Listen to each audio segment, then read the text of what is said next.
I'm thinking that Jimmy Carter was really a very good man. Uh, he was a great man. And the thing that made him that way was it was it was his intention to be perfect. And he always made me uncomfortable because I have no such intentions. and But he strives for perfection in everything that he did, whether it was and we talked about him, and he liked to be referred to as a peanut farmer, but actually he was a nuclear physicist that was selected out of 500 naval officers to be Admiral Rickover's deputy in developing a nuclear navy. And that's about as far from peanut farming as we know it will get. But even that, he was not really a peanut farmer so much as he was a peanut breeder. He developed kinds of seeds.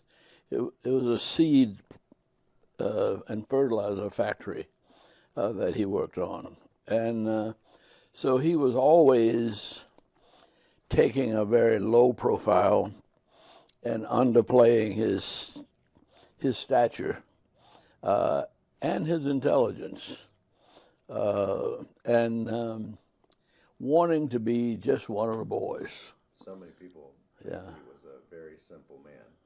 And he was an extremely complicated man. And he was probably the wisest and most knowledgeable person I've known. And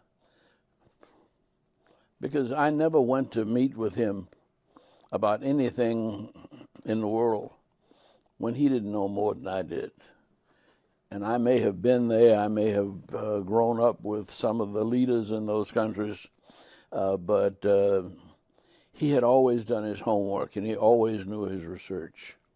Is there one memory that stands out to you? Well, the first thing I did when I was as a member of the cabinet, we finished early, and he said, well, we're finished with our business. Anybody got anything else on their mind? And I had been working with the Poor People's Campaign, and one of the issues that we realized was we could do something about was food stamps. And the law said you had to pay $2.50 to get $25 of food stamps. And most of the people who really needed the food stamps didn't have the $2.50. And so I just raised my hand. I said, well, you know, President Carter, uh, you and I grew up in the Deep South, and it always bothered me that poor people who really needed free food couldn't get it if they didn't have $2.50. I said, now, I don't know why that happened, but I can imagine. But it's not only holding back poor people, but food stamps are a subsidy for the farmers throughout the nation. And it provides free milk to school children, and it provides uh, nutrition for the whole nation, especially for those who need it. And I said, if we could eliminate that food stamp uh, price and let people get the food stamps who don't have any money, I said, I think it would help a lot of people other than the poor, because the milk that came from the foods that went through the food stamp program, uh, all of that was a subsidy for farmers throughout the nation. And we came back to the cabinet meeting the next week, and the Secretary of Agriculture had written a beautiful resolution, and he signed it, and we got a couple of million people free food. fact, it was more than a couple of million. I forget how many it was, but it was an easy victory. And But it had quite an impact. what's that? But it had quite an impact. It had a very profound impact, and most presidents would have been reluctant to take that on, but he knew more about poor people and food stamps than I did. And his mother and his family had been working hard for everything they had in life. And they were very generous and very giving and forgiving. So many people have said that he was a champion for civil rights, human rights, the common person. Well, he grew up in a county that was 80% black. And he was a minority.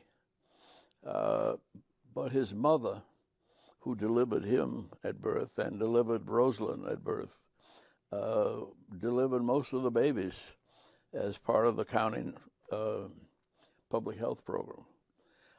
So that he knew poverty, and he knew that it was not necessary, that people wanted to have a chance. And it's where I think he was one of the last of the presidents that fulfilled Franklin Roosevelt's New Deal. But he took it further than that, because he extended it to Africa. He wanted to make life better for everybody on the planet. And he found a way to do it that seemed to threaten other people who just wanted to make sure they had all the money. How do you think he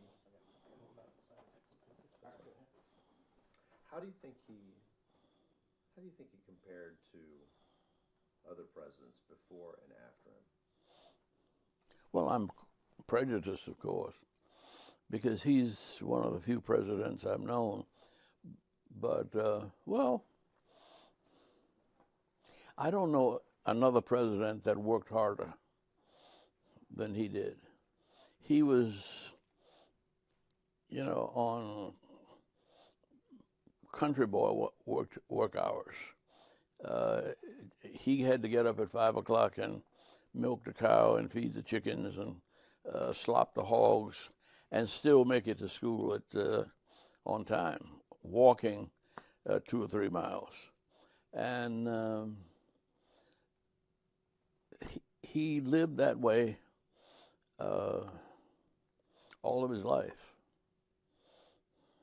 Mm-hmm. Is there something about the former president that you know that people don't know when they think about him?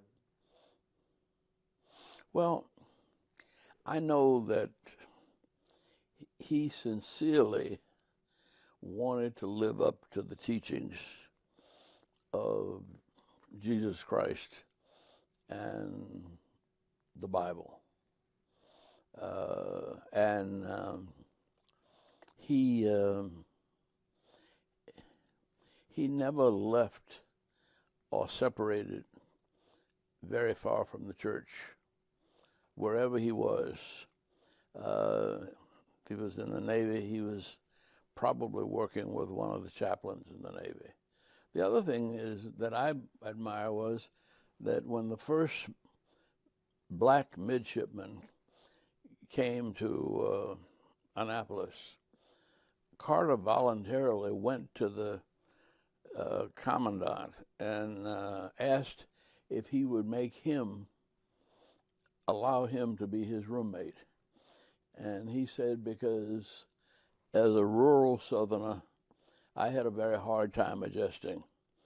And I know as the first black cadet, he's going to have a difficult time. And if we were roommates, we could help each other. That's powerful. And he was always looking for some way to do good. here we are in your house, and we look around in here. It's amazing what's on the walls. It's like a museum. You were telling me there's one picture of you and Jimmy Carter. Well, I have that picture at my office, Yeah. but it happened when he was the governor in 1972, and I had just been elected to Congress. And Peachtree Creek flooded, and the water got up into people's houses along Peachtree Creek. And I went down there to check on it, and I was coming from this side of town, and he was coming from downtown. So there's a picture of us looking at each other and talking to each other across this flooded creek. And usually a governor wouldn't take the time to leave the governor's mansion or the Capitol to go out to check on a flooded creek. Probably the congressman wouldn't either. But I learned to be a grassroots politician from him. And the first time I met him was at Pasco's restaurant. And I wanted to meet him, and he was supposedly wanted to meet me. But he walked by and said, "Just a minute, I need to talk to the cooks in the kitchen. They vote too." And I was a politician who went to that restaurant 2 or 3 times a week, but I'd never been in the kitchen to ask people for their votes. And so I started then realizing that everybody has a vote. And you bring in every vote, and you try to represent everybody. And I learned some very good lessons from him. What do you think? Do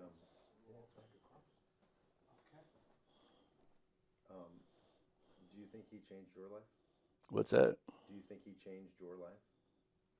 He did, because I always liked the United Nations and was a real fan of Ralph Bunche, who was one of the founders of the United Nations and won the Nobel Peace Prize in 1947 for the 2-state solution between Israel and Palestine. And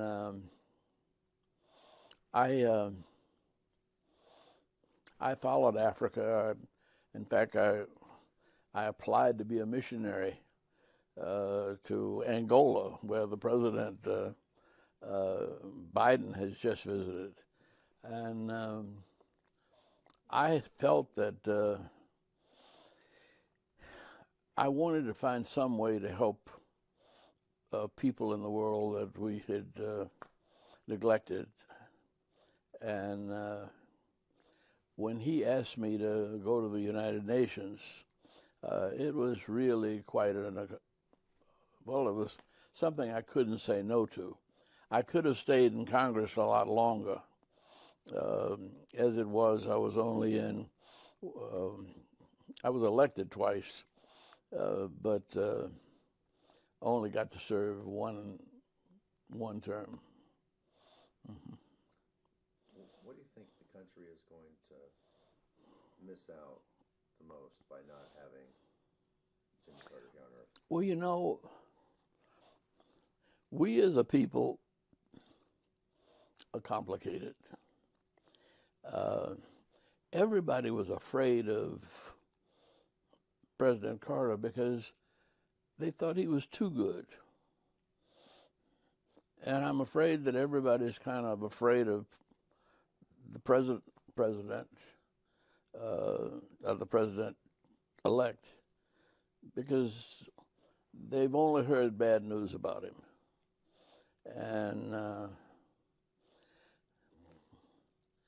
I think the strength of a democracy is that we find a common bond that, in spite of our differences, allows us to live and work together. And we may be looking at the problem from 2 different sides of the street, but it's the same problem. And we find the best answer when we work together and listen to each other. That's what makes democracy thrive.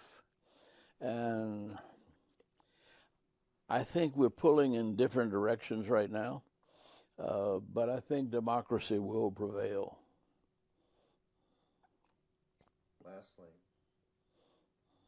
so much has been talked about his legacy and what he leaves behind. What do you think his biggest legacy is?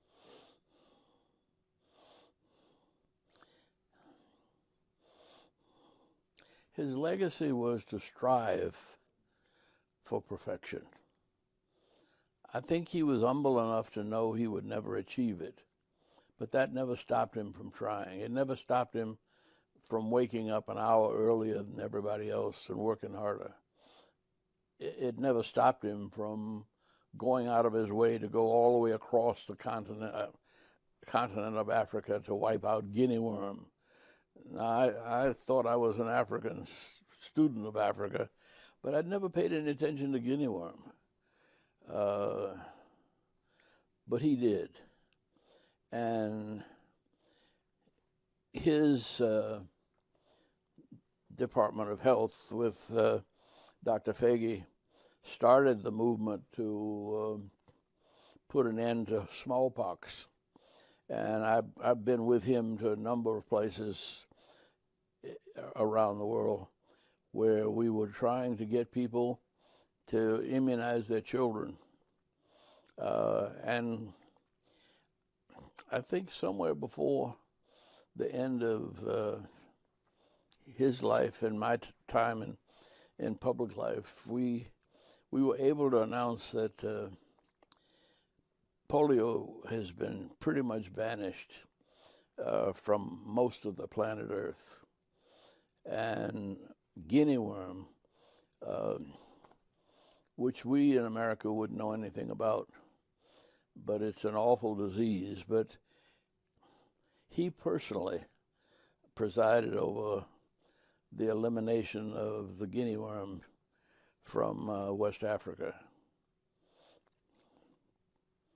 He also did something that nobody else has done to my knowledge. When he was governor, he deputized every high school principal in Georgia because he said you shouldn't be able to graduate from high school in Georgia and not be a registered voter. So that if you're 17 and a half in June, you'd be old enough to vote in November. And he wanted every high school principal to register every graduate in the state of Georgia.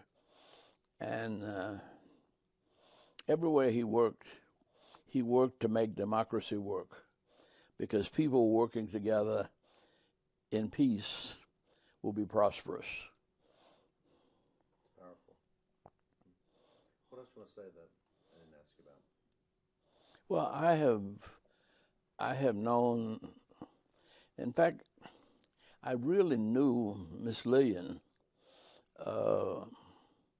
and learned to appreciate her before I met him.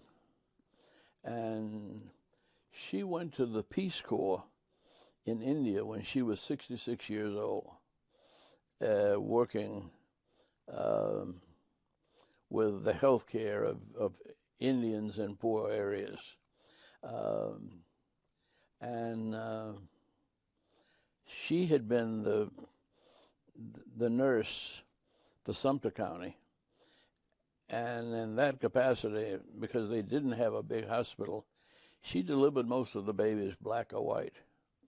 And she thought of all of them as her children. And I think that's where he got his good side from. But it was deeper than that. It was his grandfather was a liberal Southerner in the rural South when that was really dangerous even. but it never bothered him. The thing that got us off on the wrong foot was he said he's from Sumter County, and I said the only thing I know about Sumter County is Sheriff Fred Chappell. He said, oh yeah, he's a good friend of mine. And Dr. King had said that Fred Chappell was the meanest man in the world because when they were arrested on a day like this, where it was nice in the middle of the day, and they were sent to Sumter County Prison, and it turned cold at night, he turned on the air conditioning to bring in more cold air and wouldn't let us bring blankets to the people who were in jail. He said, you should have thought of that before you broke the law. And, but... So you were cautious at first? Well, I had to be, because he was, I mean, when I first met him, he was too good to be true. But I say in all of these years, and it's, let's see, since 1970, that's 50 years that I've known him. He's never let me down. Even when I resigned from the UN, the last argument we had was that he did not want to accept my resignation. And I said, that's the reason I didn't bring it to you. I brought it to the Secretary of State. He said, but I appointed you. I said, yeah, but he was my immediate supervisor. And I said, New York is not like Atlanta. In Atlanta, the black and Jewish community gets along very well. New York has a rougher edge on that. And I said, if I don't resign, I could see a conflict between a more conservative Jewish community in Brooklyn and a more liberal, radical community in Harlem having a race riot in front of the UN. And I said, I don't need that, and you don't either. The country does not need it. And I knew you wouldn't want to accept my resignation. That's why I gave it to somebody else. But I said, I also wanted to leave because I wanted to get back to Georgia and start your reelection campaign, because you've got a lot of work that you need to do before you leave the White House. He didn't get reelected, but he never stopped doing the work. That's great. When you answer this, just look at Blair. Yeah. Do you have any funny personal stories that you will never forget? You know,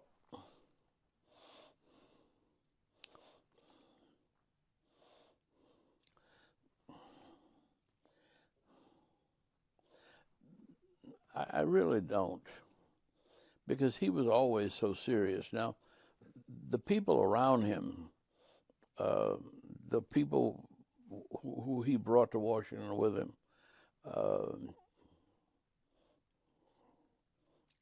were quite controversial.